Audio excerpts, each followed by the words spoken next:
রাগ মানুষের ফিতরত, রাগ সবারই আছে, কিন্তু রাগ রাগের মতো আসবে। রাগকে তুমি লাই দিও না, পাত্তা দিও না, সুযোগ দিও না।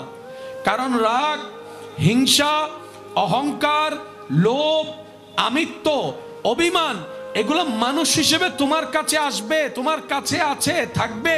কিন্তু এগুলাকে যদি তুমি সুযোগ দাও, এগুলা তোমার উপরে এমন রাজত্ব করা শুরু করবে, রাগ এমন পর্যায়ে চলে যাবে, দুইটা কথা হলে আপন ভাইয়ের, রক্তের ভাইয়ের সাথে অনেক সময় দেখবা এমন কথা চলে আসবে, চিরতরে সম্পর্ক পর্যন্ত ছিন্ন হয়ে যাবে।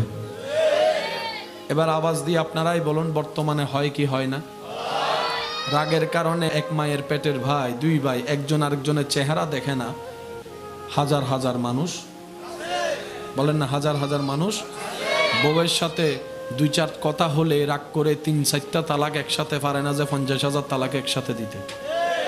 একটু জোরে বলেন না। আগের যুগের মানুষের ধৈর্য যা ছিল, বর্তমানের মানুষের তা মোটেও নাই।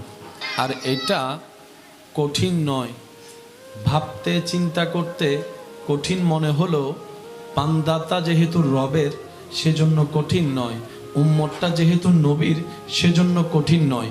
কারণ আমাদের মাথার উপরে এমন একজনের রহমতের ছায়া আছে, যিনি হ বললেই কল্পনার আগে, সেকেন্ডের আগেই রূপ হয়ে যায়। সুবহানাল্লাহ।